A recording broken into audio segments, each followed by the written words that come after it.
Está claro que en la antigüedad la vida era más fácil, porque Hércules tuvo 12 trabajos y no le retuvieron el IRPF en ninguno de ellos.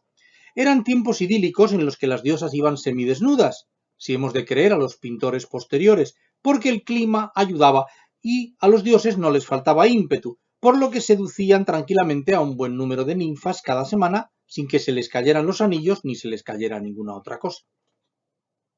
Pero empecemos por el principio, porque hacerlo in medias res resulta siempre lioso y la narrativa actual abusa de la analepsis, vulgo flashback. Hércules, a quien a partir de ahora denominaremos Heracles, para que no se pierda el sabor griego, y más que nada porque era así como se llamaba en realidad, fue el paradigma de la virilidad, adalid del orden olímpico y santo patrón de los culturistas de gimnasio. Era hijo de un desliz que tuvo Zeus con Alcmena, una reina que, a decir de los historiadores, tenía todas las cosas muy bien puestas en su sitio.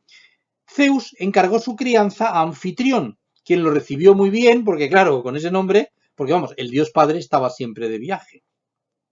Heracles fue el héroe dorio por excelencia y se cuenta que corrió muchas peripecias, que los mitólogos han dividido en dos grandes secciones. A, los 12 trabajos, de los que trataremos en este estudio, y B, las aventuras que no son los 12 trabajos, sino otros trabajos que llevó a cabo en sus ratos libres, en una especie de pluriempleo helénico.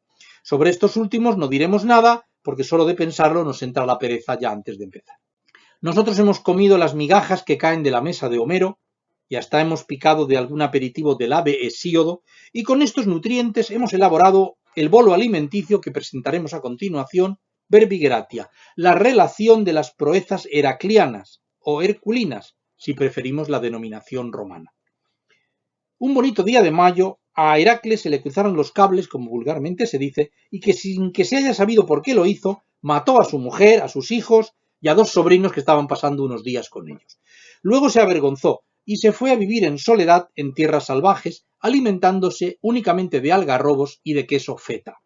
Su hermano, Ificles, le convenció de que se pasara por el oráculo de Delfos, a ver qué le decían.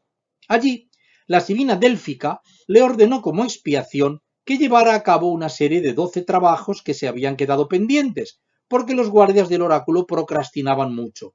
Heracles accedió y se puso manos a la obra. La primera tarea era arrancarle la piel a tiras al león de Nemea, un monstruo despiadado que merendaba 3 veces al día y que tenía a la población completamente aterrorizadita.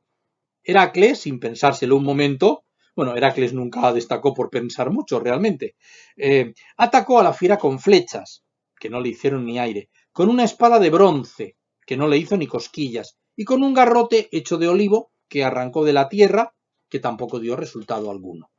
El secreto del león era que tal cantidad de mugre acumulada sobre su piel tras 3 siglos de no lavarse formaba una especie de coraza impenetrable contra la que no había nada que hacer. Nuestro héroe le organizó entonces una encerrona, fue a su guarida y taponó con una roca la salida de incendios, azuzó al león para que entrara por la otra y luego ya, tranquilamente y sin prisas, lo estranguló. Quedaba despojarla de la piel, pero se estuvo horas y horas tratando de rasgarla sin éxito. Entonces la vieja bruja de Atenea, Atenea, disfrazada de vieja bruja, se le apareció a Heracles en medio de un resplandor color malva y le sugirió que usase las propias uñas del león para romper la piel, cosa que el otro hizo en un periquete. Así, Heracles no solo completó su primer trabajo, sino que además se hizo una armadura con la susodicha piel, aparte de un bolso para llevar la documentación y unas botas para los domingos. La cabeza de león la usó de yelmo, aunque tras cortarle la melena para no tener que estarla peinando todo el rato. El segundo trabajo fue acabar con la hidra de Lerna, que era un despiadado monstruo cotónico. La hidra vivía en el mar para no tener que pagar el alquiler de un apartamento y tenía, según distintas versiones, entre 3 y 10.000 cabezas. De sus bocas emanaban alientos tóxicos, como no podía ser de otra manera, pues cepillarse todos los días los dientes de 10.000 cabezas pues no deja de ser un problema logístico de mucho cuidado. Esta monstruosa criatura era hermana de León de Nemea, en virtud de algunos ayuntamientos y acoplamientos de sus padres en los que preferimos no entrar. El bicho custodiaba una entrada al inframundo y como nadie quería ir allí, pues tenía muy pocas visitas. Heracles se tapó la boca con un pañuelo y haciendo uso de todo su valor, y el de su sobrino Iolao, que como estaba en el paro y no tenía nada que hacer, le acompañaba ese día, se enfrentó al monstruo y le cortó algunas cabezas. Pero por cada cabeza que le cortaba, a la hidra le crecían otras dos, por lo que el héroe se convenció de que aquella estrategia pues no le iba a llevar a ninguna parte. John Lao sugirió entonces cauterizar los cuellos una vez cercenadas las cestas para que éstas no se regenerasen, y fue una idea feliz que dio el resultado apetecido. El resto de la empresa, cortar y quemar las 10.000 cabezas, ya era cuestión solamente de perseverancia y de echarle horas. Antes de marcharse, Heracles mojó la punta de sus flechas con la sangre venenosa de la hidra para utilizarlas en sus subsiguientes aventuras, por aquello de que héroe prevenido vale por dos. La captura de la cierva de Cirenea es otra de sus hazañas dignas de ser grabadas en mármol y compartida en las redes sociales. La diosa Artemisa había cazado 4 ciervos para que tirasen de su carro, pero la quinta cierva se le había escapado por un pelo. Y claro, siendo diosa de la caza, que se te escape una presa, pues te dejan el más completo de los ridículos. Por ello se encargó a Hércules que capturara al animal, que tenía pezuñas de bronce y cornamenta de oro, aunque con un poco de aleación. Heracles persiguió a la cierva durante todo un año bisiesto y el animal se reía de él todo lo que quería. Así acabaron por llegar al país de los hiperbóreos, que cae por algún sitio de la antigua Yugoslavia, y allí la cierva sintió sed y se puso a beber agua. Nunca lo hubiera hecho. Heracles le atravesó las patas con una flecha, pero procurando no perder su sangre, pues esta era un terrible veneno capaz de matar incluso a dioses, y nuestro hombre no quería tener que dar explicaciones y pasarse un mes haciendo papeleo, como le sucede a los policías cuando disparan armas sin que se lo ordenen. La captura del jabalí de Erimanto no tiene mucho que contar. El tal jabalí era tan bruto que clavando los colmillos en tierra provocaba terremotos a voluntad. Heracles se le subió encima, como si fuera un toro mecánico de un garito de Texas, lo domó, lo encadenó y pasó a otra cosa sin más pérdida de tiempo. Para que Heracles no tuviera soberbia, para que no se le subieran sus triunfos a la cabeza, los dioses decidieron humillarlo y le mandaron que limpiara los establos de Augías, el rey de Elide. Como estos establos nunca se habían limpiado, y como los toros que vivían allí comían bien y descomían mejor, la montaña de excrementos acumulados era no ya olímpica, sino everéstica o kanyenyunguesca, ochomílica en cualquier caso.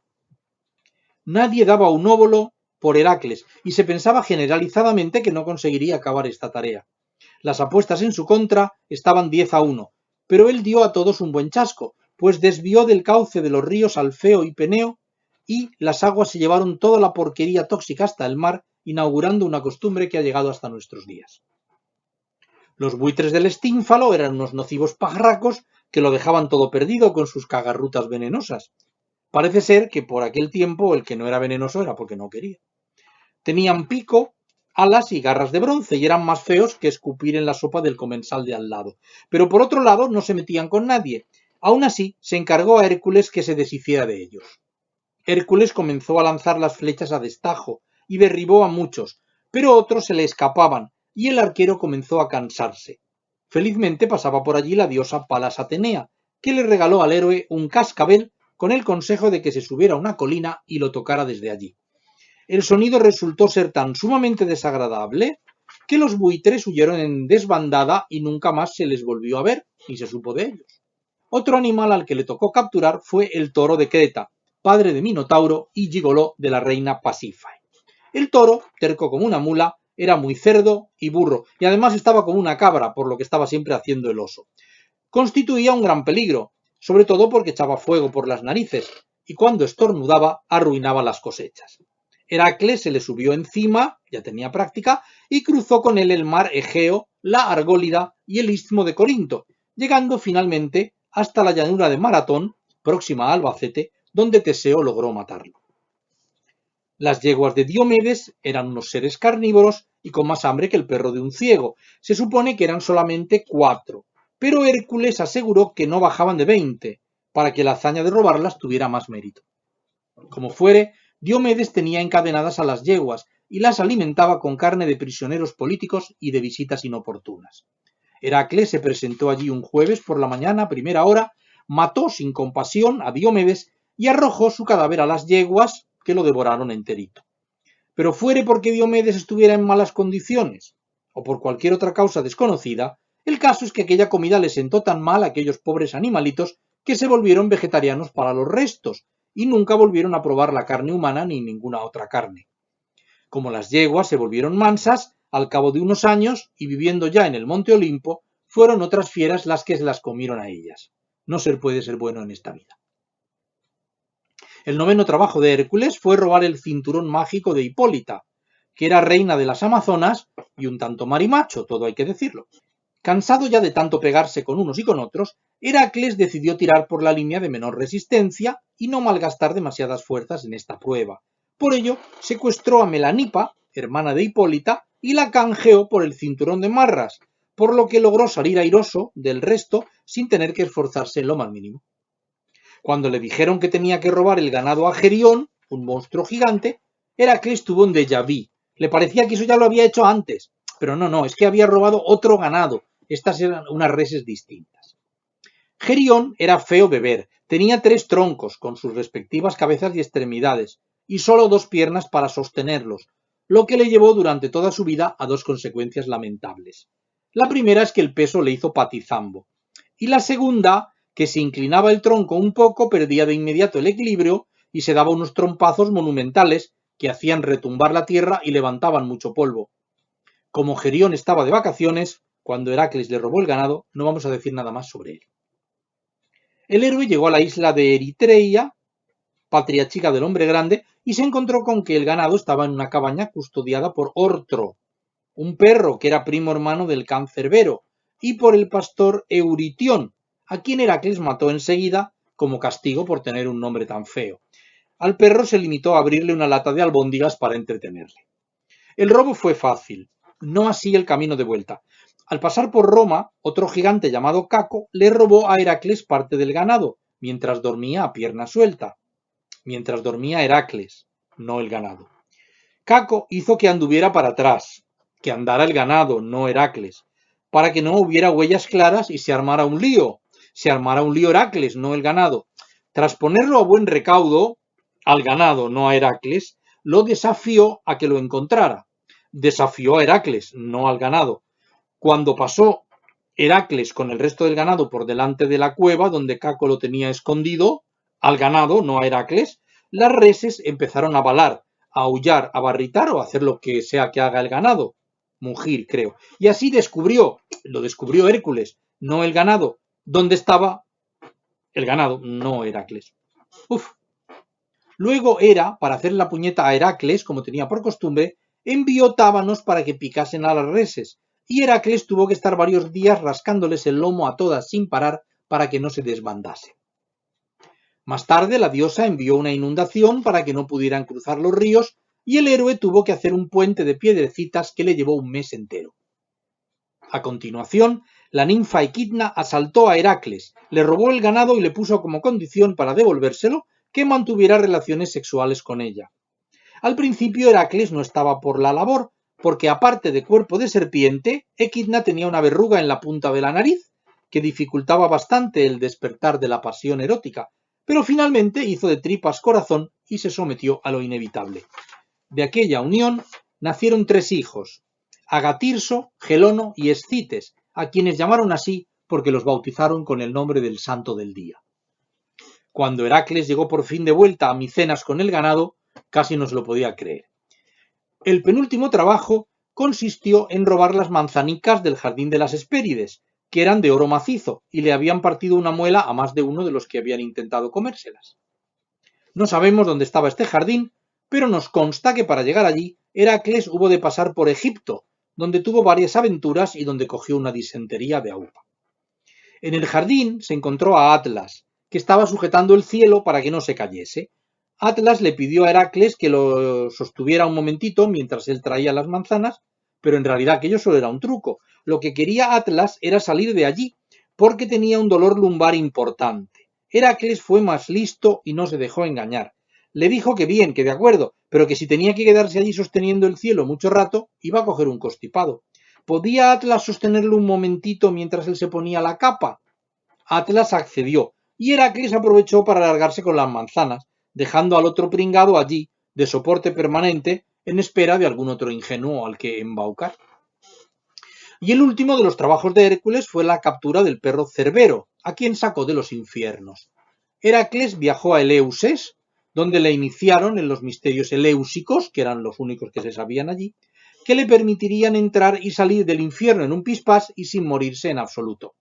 El héroe penetró en el inframundo, se subió a la barca de Caronte, se encontró con un montón de amigos del instituto y al final halló delante al dios Hades. ¿Cómo consiguió hacerse con el perro? Pues muy fácil, se lo pidió con educación y Hades dijo que sí, que se lo llevara. El dios solo le puso como condición que le tratara bien, que lo cepillara regularmente y que le quitara las garrapatas, y que si lo iba a tener en palacio, le sacara a pasear 2 veces todos los días para que el animalito no lo pasara mal.